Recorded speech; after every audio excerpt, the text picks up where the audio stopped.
Okay so good morning students. जैसा आप you all know that results of CAT and XAT and IFT has come और there are few other exams जिसके results अभी आने हैं या फिर कुछ एग्ज़ाम्स अभी होने हैं। बट आप में से ज़्यादातर स्टूडेंट्स जो है वो कैट अपियर करते हो इस उम्मीद से कि you will be getting a good college out of CAT. But ऐसा नहीं है कि every time will get a very good score in CAT और even the brightest of the students में get low percentile in CAT because CAT थोड़ा unpredictive भी है, number of questions कम होते हैं तो रैंडमनेस भी ज़्यादा है, प्रोबेबिलिटी भी कई बार मैटर करता है कि शायद वो टॉपिक वो कंसेप्ट वो कैच आप नहीं पकड़ पाए। और इवन जैसे इंग्लिश के स्कोर हैं वो भी इस पर बहुत ज़्यादा मैटर करते हैं कि वो किस कॉन्टेक्स्ट से पूछे गए और उस कॉन्टेक्चुअल नॉलेज में आपके कितनी कंफर्ट है। तो ड्यू टू दीज रीजंस और एग्ज़ाम डे की कॉम्प्लेक्सिटी और कई सारी ऐसी कॉम्प्लेक्सिटी है जिससे कि आप कम स्कोर भी कर लेते हो कई बार despite having a very good preparation in CAT. तो कई बच्चे तो चलो ठीक है they think for repeating the exam if you have some good thing to do for the next 1 year, like जैसे आपके पास वर्क है या आप कोई जॉब करते हो, अच्छी जॉब प्रोफाइल में जॉब करते हो, तो you don't have to go for any college random college apart from IIMs और टॉप 20 कॉलेज। बट अगर आप फ्रेशर हैं, आपके पास कोई जॉब ऑप्शन नहीं है आपके पास, या फिर आप इतना टाइम बिता चुके हो कि अब और 1 साल नहीं रुक सकते, तो उस केस में आपको कम से कम परसेंटाइल पे भी you need to find good college और बेटर कॉलेज। अब यहाँ होता क्या है कि since all the people on YouTube will be throwing you numbers of colleges based on different criteria और most famous one हर बार क्या होता है कि उनकी प्लेसमेंट क्या है, उनका एवरेज प्लेसमेंट क्या है, उनका ROI कितना है ना, और किस सिटी में है। इससे ज़्यादा कोई भी आपसे बात नहीं करता। जैसे किसी कॉलेज का नाम लिया गया, उन्हें बोल दिया गया कि वहाँ की एवरेज प्लेसमेंट जो है 15 लाख है and you never go in detail कि वो 15 लाख मिल कैसे रहे, कितना वन टाइम बोनस है या कितना ज्वाइनिंग बेनिफिट है, ईयरली पैकेज कितना है, मंथली पैकेज कितना है, नेट आपके हाथ में क्या आने वाला है, ये आपको नहीं पता होता है और स्टिल यूज्यूम कि चलो 15 लाख का पैकेज है तो इट्स वेरी गुड, है ना। तो अब बात आती है कि दूसरे जैसे अगर टर्म की बात करें ROI, तो मुझे तो लगता है it's not even scientific term to actually जज। Nobody knows what does ROI mean in this circumstance. अब ये शुरू से किसी कोचिंग इंस्टीट्यूट किसी टीचर ने एक बार ये टर्म फ्लॉन्ट कर दिया होगा, so now everybody is taking the same term और showing you the same term, इस कॉलेज का ROI ज़्यादा है, इस कॉलेज का ROI ज़्यादा है। And even students at our place used to ask कि सर इसका तो ROI ज़्यादा है। मैंने पूछा ROI से मतलब क्या आपका, तो nobody will tell you कि क्या मतलब। वो बोलते हैं जितना फी देते हैं उससे जितना ज़्यादा सैलरी आपको मिलती है वो आपका ROI है। बट ऐसा नहीं है कि जी आप फी एक बार देते हो, सैलरी हर साल उठाते हो, फी आपका उस 1 साल 1.5 साल में कुछ खास इंक्रीमेंट नहीं होता, but salary can increase exponential also, that will depend upon the profile और the knowledge you will be getting at college. तो ROI तो ऐसे भी this is very invalid term. Placements आप फिर भी आप मैटर करता है, आपको देखना चाहिए, समझना चाहिए। एंड देन सिटी कि NCR एडवांटेज है या फिर मुंबई एडवांटेज है, ऐसी कोई क्राइटेरिया पे आपको कॉलेज सेलेक्ट नहीं करना चाहिए। Now if you ask me कि मैं कैसे सजेस्ट करता हूँ बच्चों को कि how to find a good college, good MBA college, तो me as a teacher I have been taught I have been teaching management to different colleges and I know how a good management college is developed by their promoter.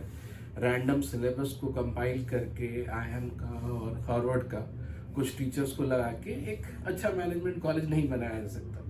Management college की एक alignment होती है, उसके MBA programme की alignment होती है, एक thought process होता है, एक विजन फिलोसफी होता है, through which they actually guide there students to prepare you for some kind of role that you will get ahead in your future career मतलब like path। तो और वो भी इस पे भी नहीं डिपेंड करता है कि आपकी फर्स्ट जॉब में क्या आपको जरूरत पड़ेगी, केवल वही नहीं सिखाया जाता है, it actually trains you for entire life. तो सबसे पहले तो आपको ये समझना चाहिए कि अगर आपको जॉब अच्छी मिल भी जाती है और वो 2 साल आप अच्छे से ट्रेन नहीं होते हो, तो हो सकता है कि फर्स्ट जॉब तो अच्छी है but later you might not be possible, you might not get very good growth. तो अब आपको अगर सेलेक्ट करना है तो कुछ क्राइटेरिया मैं आपको बताता हूँ। Try to check your college on these criteria. सबसे पहले तो आप देखो कि वहाँ पे टीचर्स कौन है, who are the one who will be teaching you.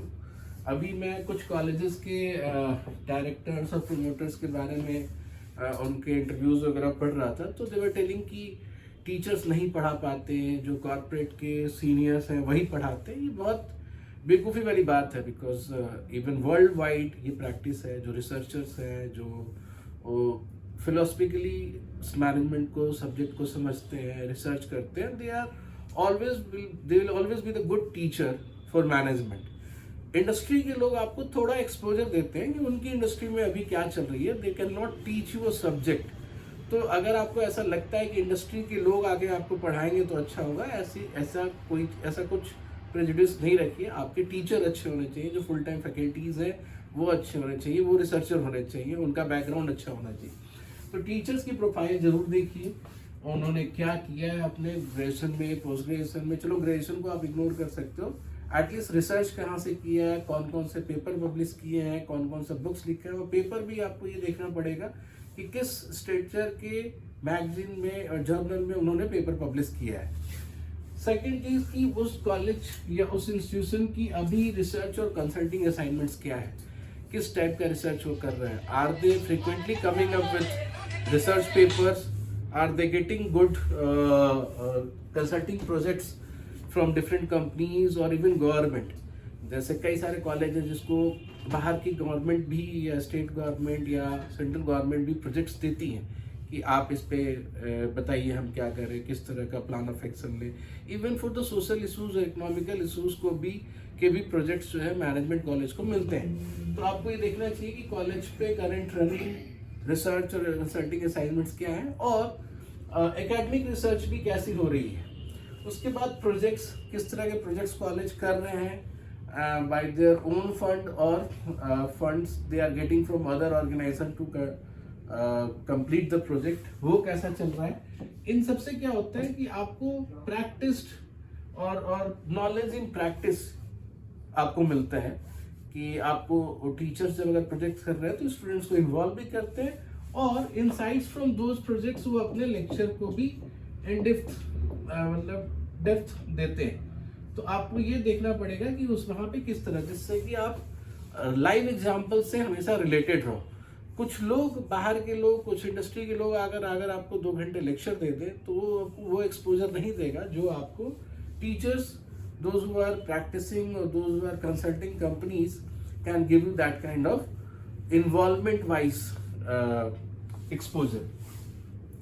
फिर डाइवर्सिटी एक बहुत इंपॉर्टेंट फैक्टर है।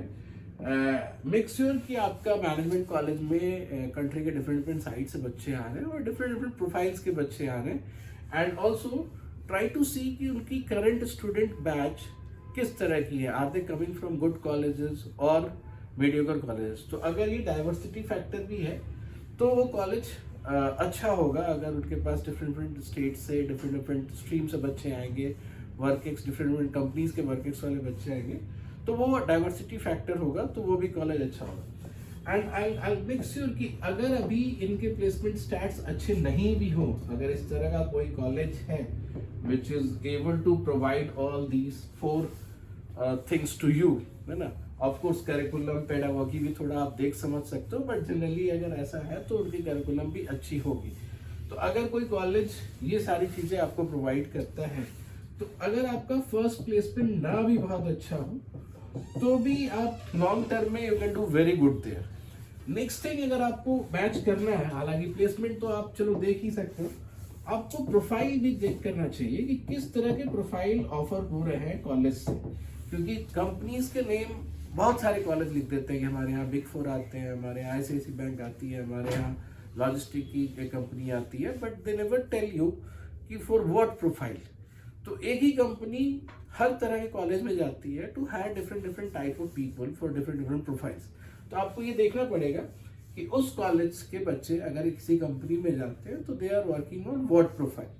तो ये सारी चीजें हैं जिसको आप ध्यान में रख के अगर आप एडमिशन लेंगे तो you don't have to follow any YouTube guru to suggest you college.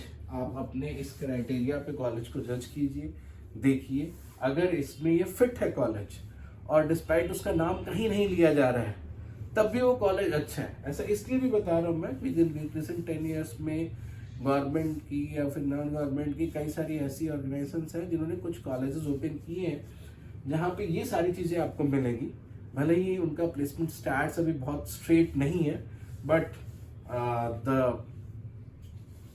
The profile और द फ्यूचर एस्पेक्ट्स जो स्टूडेंट्स को मिल रहा है वो कई सारे फेक कॉलेज से कहीं बेटर है।